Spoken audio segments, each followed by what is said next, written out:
ನಮಸ್ತೆ ಎಲ್ಲರಿಗೂ. ಇವತ್ತು ನಾನು ಮಾಡ್ತಾ ಇದ್ದೀನಿ ಸಾಫ್ಟಾಗಿ ಉಬ್ಬುವಂಥ ಪೂರಿ.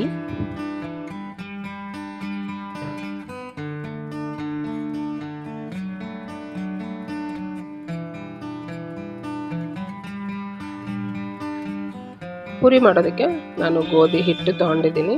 ನೋಡಿ, ಈ ದೊಡ್ಡ ಲೋಟ ಅಳತೆಯಲ್ಲಿ ನಾನು ತೊಗೊಂಡಿದ್ದೀನಿ 1 ಲೋಟ ಗೋಧಿ ಹಿಟ್ಟು. ಅದೇ ಲೋಟದಲ್ಲಿ 1/4 ಲೋಟ ಚಿರೋಟಿ ರವೆ, ರುಚಿಗೆ ಉಪ್ಪು, ಸ್ವಲ್ಪ ಸ್ವಲ್ಪನೇ ನೀರು ಹಾಕ್ತಾ ಕಲಿಸ್ಕೊತೀನಿ. ಮತ್ತು ನಿಮಗೆ ಪೂರಿ ಏನಾದ್ರು ಗರಿ ಗರಿಯಾಗಿ ಬೇಕು ಅಂದರೆ ಸ್ವಲ್ಪ ಎಣ್ಣೆ ಹಾಕ್ಬೋದು. ಸಾಫ್ಟ್ ಬೇಕಂದರೆ ಎಣ್ಣೆ ಹಾಕಬಾರ್ದು. ಎಣ್ಣೆ ಹಾಕೋದ್ರಿಂದ ಸ್ವಲ್ಪ ಗಟ್ಟಿ ಆಗುತ್ತೆ, ಗರಿಗರಿಯಾಗುತ್ತೆ ಪೂರಿ.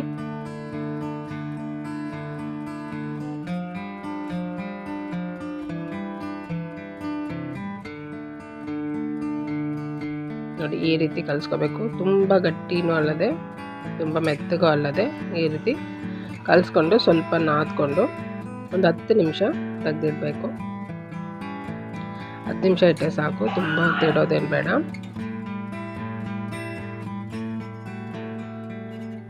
ನೋಡಿ, ಈ ರೀತಿ ಇರಬೇಕು.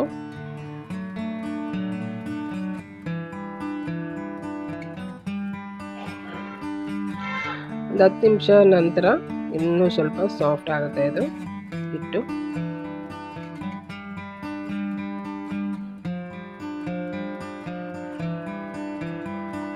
ಈಗ ಯಾವ ಸೈಜ್ ಬೇಕೋ ಆ ಸೈಜಲ್ಲಿ ಉಂಡೆ ಮಾಡಿಕೊಂಡು ಪೂರಿನ ಲಟ್ಟಿಸೋದು.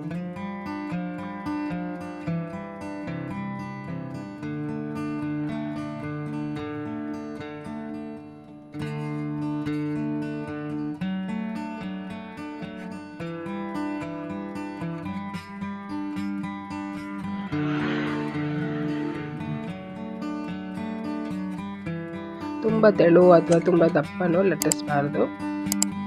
ನೋಡಿ, ಈ ರೀತಿ ಲಟ್ಟಿಸ್ಬೇಕು. ಹೀಗೆ ಅದೇ ರೀತಿ ಒಂದಷ್ಟು ಪೂರಿ ನಾನು ಮಾಡಿಕೊಂಡು ಆಮೇಲೆ ಎಣ್ಣೆ ಕಾಯೋದಕ್ಕಿಟ್ಟಿದ್ದೆ. ಮೀಡಿಯಮ್ ಫ್ಲೇಮಲ್ಲಿ ಎಣ್ಣೆ ಕಾಯೋದಕ್ಕಿಡಬೇಕು. ಎಣ್ಣೆ ಕಾದಿದೆ ಅಂತ ಚೆಕ್ ಮಾಡಿಬಿಟ್ಟು ಪೂರಿನ ಯಾವಾಗಲೂ ಸೈಡಿಂದನೇ ಬಿಡಬೇಕು, ಮಧ್ಯದಲ್ಲಿ ಹಾಕಬೇಡಿ, ಸಿಡಿಯುತ್ತೆ ಎಣ್ಣೆ. ನೋಡಿ, ಎಷ್ಟು ಚೆನ್ನಾಗಿ ಉಬ್ಕೊಂಡು ಬಂದಿದೆ ಪೂರಿ, ತುಂಬ ಚೆನ್ನಾಗಾಗತ್ತೆ. ಈ ರೀತಿ ಮಾಡಿ ನೋಡಿ. ನಿಮಗೇನಾದ್ರು ಗರಿ ಗರಿ ಆಗಬೇಕಂದ್ರೆ ಸ್ವಲ್ಪ ಹಿಟ್ಟಿಗೆ ಎಣ್ಣೆ ಹಾಕಿ ಕಲಿಸ್ಕೋಬೇಕು. ಸಾಫ್ಟ್ ಪೂರಿ ಬೇಕಂದರೆ ಎಣ್ಣೆ ಹಾಕಬಾರ್ದು.